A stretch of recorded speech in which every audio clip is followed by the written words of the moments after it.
लोग पहले ही समझ चुके थे कि स्मृति ईरानी के रूप में क्या होने जा रहा है। आप इतिहास में जाओ और आप देखो कि भीख कौन मांगता था और कौन आर्यन था और कौन मूल निवासी था। इनके भी पावर हम देखते हैं कि ये कितने स्कूल हमारे बंद कर सकते हैं और ये कितने मंदिर को खोल सकते हैं। बेईमान की कोई ईमान नहीं होती। इंसान जो इंसानियत से रहता है उसकी ईमान होती है कि लड़ाई जाति में नहीं, इस बार की लड़ाई जमात में हो। जय जय जय जय जय भीम। ये जब मैं सन 2012 में जेएनयू आया था, 2018 तक मैं वहीं था। वापसा आई थी। आप लोग जेएनयू के एक स्टूडेंट भी आए हैं, तो उस समय से ये सब चीजें गढ़ी गई और बहुत तरीके से लेफ्ट भी थे और अम्बेडकराइट भी उसके बाद सीन में आना शुरू किया। यूएसए में था मैं उस टाइम, 2012 से पहले, उसके बाद जेएनयू आया था। तो उस समय से ये सारी बातें हम लोग पहले ही समझ चुके थे कि स्मृति ईरानी के रूप में क्या होने जा रहा है। बहुत सोची समझी साजिश के तहत ये किया गया है, जो पिछले 10-11 सालों में वो देश को 100 साल पीछे लेकर के चला गया है। ये सिर्फ और सिर्फ ये जो हमारे मूल निवासी हैं, इनके ऊपर ये चोट पहुंचा है।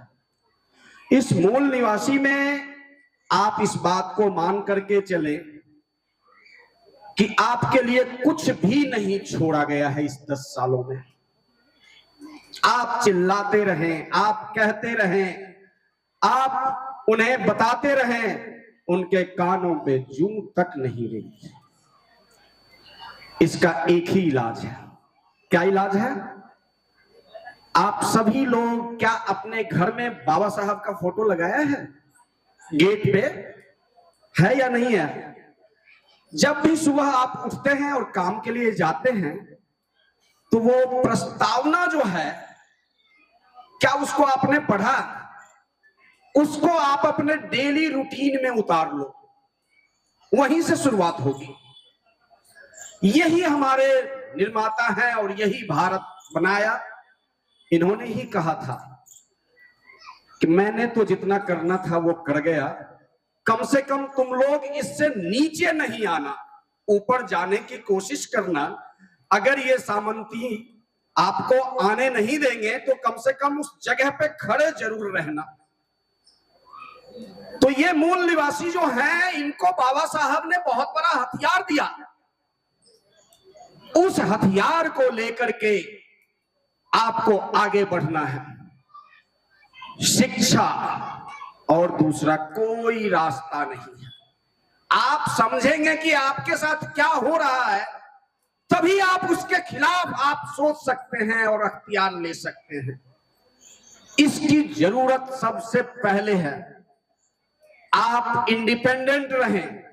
जब आपकी हाथ जलती है, उंगली आग में जलती है, तो उस आग को दूर करते हो, या ये तो नहीं कहते हो कि अरे भाई थोड़ी कम जल, इतनी तेज क्यों जल रहा है, उसको बंद कर देते। तो जो आग है उसको बंद करो, उसको हटाओ, उसको समाज से बाहर करो, और ये समाज आपकी है।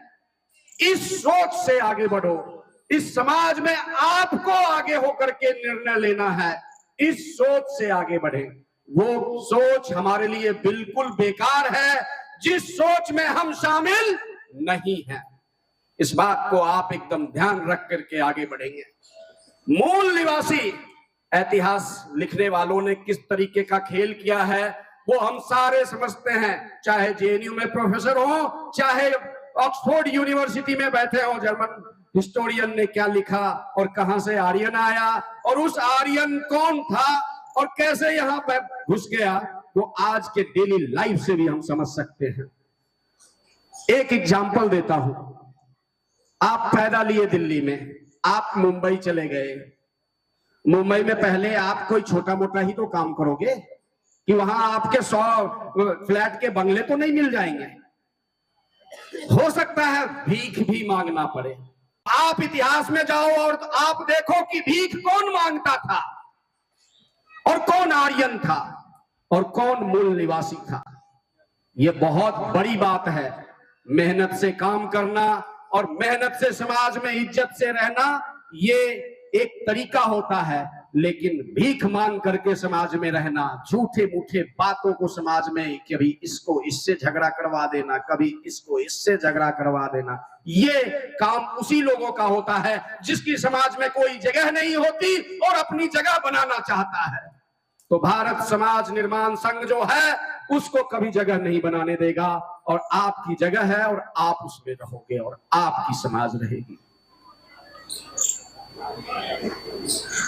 हम बैठे बैठे मैंने सोचा था, हमारे जो भी व्हाट्सएप ग्रुप में होंगे उन्होंने शायद पहले देखा होगा, बातें अगर हम खींचना शुरू करेंगे तो बहुत सारी मुद्दे आ जाएंगे और बहुत सारे डेविएट हो जाएंगे। तो एक ही काम करना है कि बाबा साहब का फोटो हर एक गेट पे होनी चाहिए और सुबह प्रस्तावना पढ़ करके बाहर निकलना है। ये आपका जो भी है वो डेली लाइफ में होना चाहिए। सेकंड पॉइंट,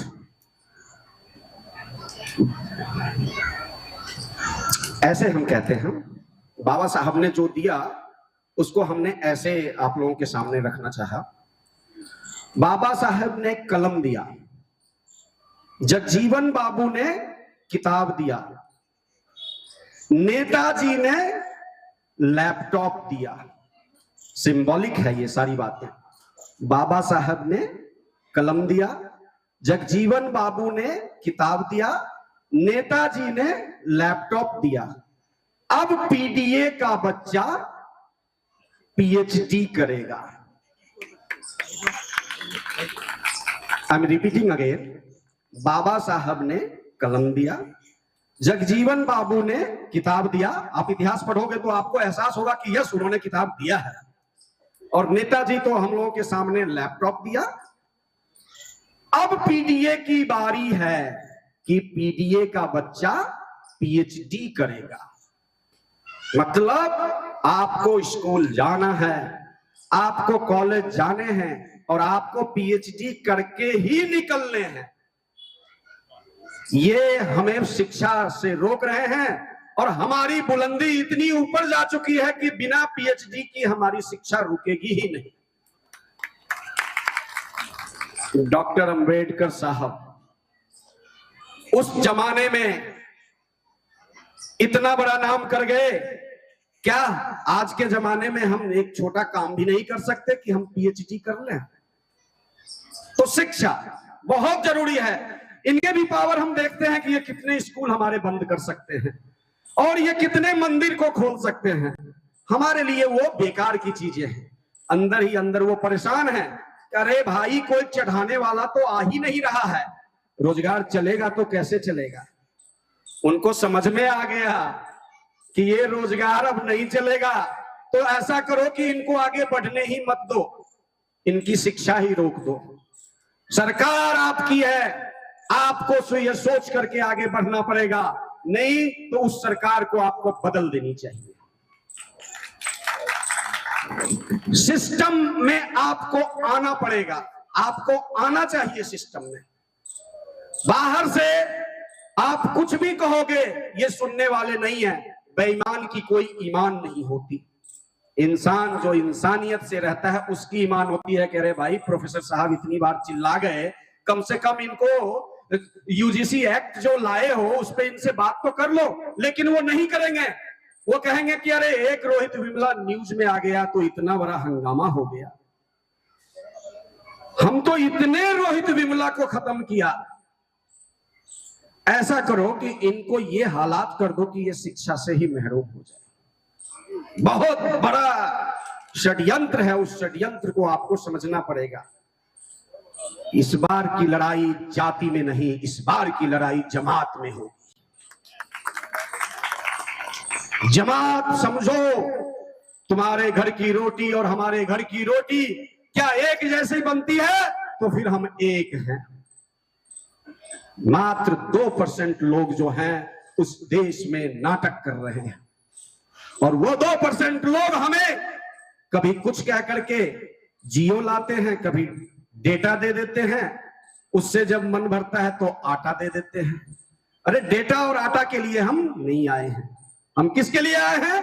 अपने मान सम्मान और इज्जत के लिए आए हैं। उस आग को मैं बुझा दूंगा जिस आग ने हमें परेशान किया है। ये सोच लेकर के चले और ये समाज में आप हमेशा सोचे कि आप अव्वल हैं। मुझे मालूम होता है कि कभी कभी बच्चे क्या करते हैं। जब मैं छोटे क्लास में था तो पापा ने मुझे एक ही नोटबुक दिया था। तो वो कहते थे कि बेटा मेरे पास पैसे नहीं है तो एक ही नोटबुक से काम चलाओ। तो मैंने क्या किया था कि फर्स्ट पेज से मैंने हिस्ट्री का बना लिया और लास्ट पेज से मैंने इकोनॉमी का बना लिया। अब आप बताओ कि फर्स्ट पेज कौन सा है? फर्स्ट से फर्स्ट है या लास्ट से फर्स्ट है? ये डिपेंड करता है आपके ऊपर कि आप क्या सोचते हो। तो आप ये क्यों नहीं सोचते हो कि मैं फर्स्ट हूं? आप अपने आप को नीचे क्यों सोच रहे हो? हमने अगर ईमान से काम किया है तो हम फर्स्ट हैं।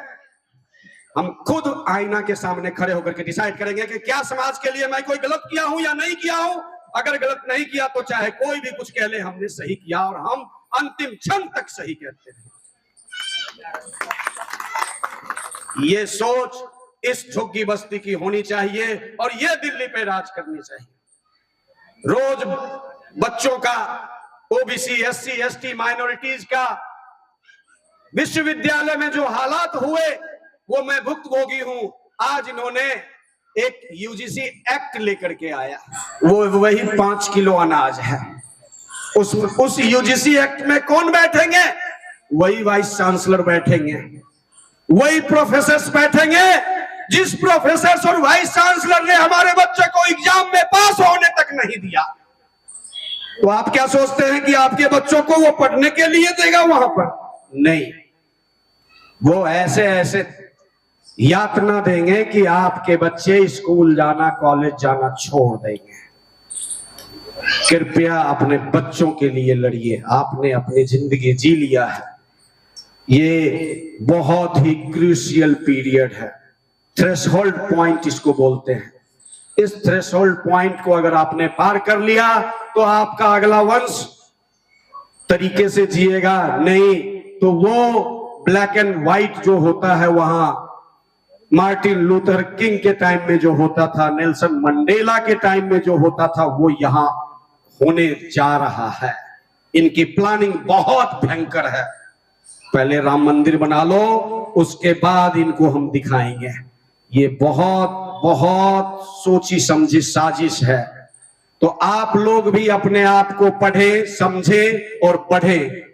शिक्षा, शिक्षा और कुछ नहीं। शिक्षा वो शेरनी का दूध है जो पिएगा वो दहाड़ेगा।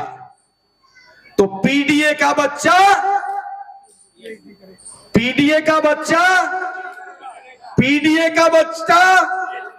पीएचडी करेगा। Thank you very much.